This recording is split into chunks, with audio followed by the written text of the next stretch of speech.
مخکې به ما ګیله کوله ما به وی چې دا خلق قرآن نه مني والله چې دا اوس مې د تراو نه ویلي دي چې دا نفل دي او سنتو نه مې ویلي دي چې دا نفل دي او په دې باندې ما د محمد رسول الله صلی الله علیه وسلم احادیث پیش کړي دي چې دا په بخاري کې راغلي دي پیغمبر علیه الصلاۃ والسلام فرمایي چې یو سړی ورته راغی ورته وایي چې ای د الله رسوله ما ته داسې عمل وښایه ماذا فرض الله علی یا اذا عملته فدخلت الجنه ای د الله رسوله ما ته داسې عمل وښایه چې وایي کومه جنت ته پې لاړ شم چې نورې خبرې نه رسول الله ورته ووایي چې 5 وخته فرض مونځ کوه 5 وخته فرض مونځ کوه او فرض روزه ساته او فرض زکات ورکوه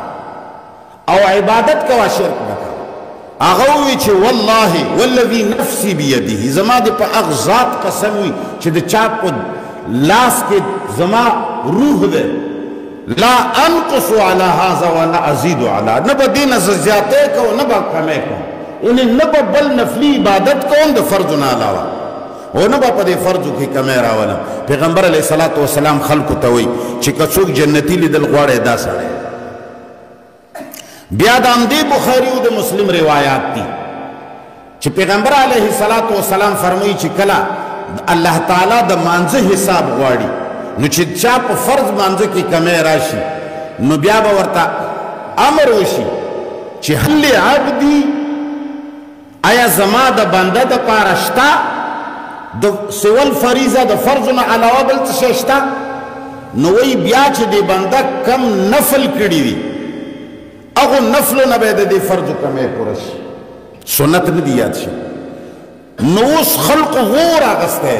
ما ته دا اندازه ولګېده چې خلک پیغمبر هم نه مني ما خو وایي چې که صرف د خدای کتاب نه مني اوس پته ولګېده چې رسول الله هم دا خلق نه مني دا خل ملایان مني ولې ملا درجات مقرر کړي دي دا فرض ده بره درجه ده دې نه لاندې چې دلیل کې معمولي شعبه ده دې ته واجب وایي هغې نه لاندې سنت ده هغې نه لاندې مستحب ده هغې نه لاندې مباح ده 5 درجې مولا جوړې کړي اوس مولایان زور لګوي یره جي وګوره دی وایي چې سنت نه دي راغلي علیکم بسنتي وسنت الخلفاء الراشدین النکاح من سنتي دی خو وایي چې د سنت ټکی نه دی راغلی وه مولا صاحب ما ته خو مخکې دا هم پته نه وه چې ته نه پوهېږي دا خو موږ ته اوس پته ولګېده چې ته نه پوهېږي یو دی سنتیت بحیثیت درجات د عبادت یو د سنتیت په طریقه د یوې لارې د یوې طریقې ما د طریقې او د لارې سنتیت نه انکار نه دی کړی مولانا صاحب ته لږ فرق وپېژنې علیکم بسنتي سنت په لغت کې ویلی کېږي اسانۍ سره یو شی چلول وبوله لار ورکول چې په اسانۍ باندې لاړې شي قرآن هم ولا تجدوا لسنت الله تحویلا سنت الله الله تعالی ویلی دی دی سنت نه مراد عادت و طریقه ده دا ځان له شی دی یو دی د عبادات و درجات دا عبادت فرض دی ډیر ضروری دی یره جی دا عبادت د فرض نه کمه درجه لري واجب دی یره دا عبادت د واجبو نه کمه درجه لري سنت ته دا د عبادت د سنتو نه کمه درجه لري مستحب ده دا د مستحبو نه کمه درجه لري نفل ده ستا پلار به ثابت نه کی دا درجه عباداتو کې درجات مقررول چې دا فرض ده دا واجب ده دا سنت ده دا مستحب ده او دا مباح ده مړ بشي ثابت به نه کېدا مولا لیکلی شی خو ماله اوس پته ولګېدا چې تا په مولا دومره ایمان راوړی دی ته د غیر الله دومره عاشق یې ته په غیر الله دومره مین یې چې هغه کومه خبره رسول الله نه موږ ثابته کړه پرونه پورې خو دې وی چې دی حدیث نه مني نو چې نن د حدیث حواله در کوم حدیثو کې دا شی ثابت دی چې سنتیت وجوبیت فرضیت د مانځه کې چې موږ کوم فرض واجب سنت ګڼو دومره پکې فرض دي دا په اسلام کې دا مولا جوړ کړي اوس چې کله ما د حدیث په حواله خبره وکړه خو چې ستا د مولا نه خلاف مې وکړه اوس دې بیا وراغستی دی معلومیږي چې تا اتفاق کړی دی چې نه به خدای منو نه به رسول الله منو من به صرف خپل علما نو په دې فرق ځان پوه کې یو سنت په معنا د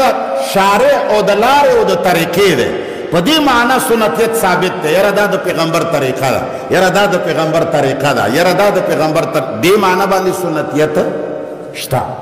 یو د عباداتو کې د درجاتو په اعتبار سره حدیثو کې واجب هم راغلي دي خو هغه فرضو ته ویلي دي فرض او واجب یوه خبره یو د فقهاو چې فرض اوچت دي واجب لاندې دي سنت ته لاندې دي مستحب ته لاندې دي مباح ته لاندې دي نفل ته دا به د ستا پلارم ثابت دي دا نشته خو خبره مې دې کوله ولا تتبع الهوا رسول ته الله فرمایي خبردار د داسې مولیانو او د پیرانو او د خپل ځان د خپل سوچ تابعداري چې ونه کړي دا ټول په خواهشاتو کې راځي پلاني صاحب لیکلي ولا مصنف ابن ابي شيبه لیکلي اولوجی اعلاء سنن لیکلي اولوجی امام بخاری لیکلي کما خبره چې الله نبی فرمایي یا محمد رسول الله صلی الله علیه وسلم نا صحیح ثابت نوی او صحیح ثبوت سند تنوی صحیح ثبوت یوازې د افراد خسړیتوب ته نه وایي صحیح ثبوت دې ته وایي چې د هغه په متن کې هم هیڅ قسم ته علت نه وي چې هغه د الله د کتاب هیڅ قسم ته خلاف نه د الله د کتاب نه چې هیڅ خلاف نه وي مکمل برابر وي ځکه چې قرآن کریم تا ته مولایانو ویلي دي چې دا علم الرجال دی او دا سند صحیح دی که چرې سند نه وی چا به څه ویلي وی یار عبدالله بن مبارک ویلی دی وہ دا اللہ بندہ اللہ ویلی دی مہیمنن علیہ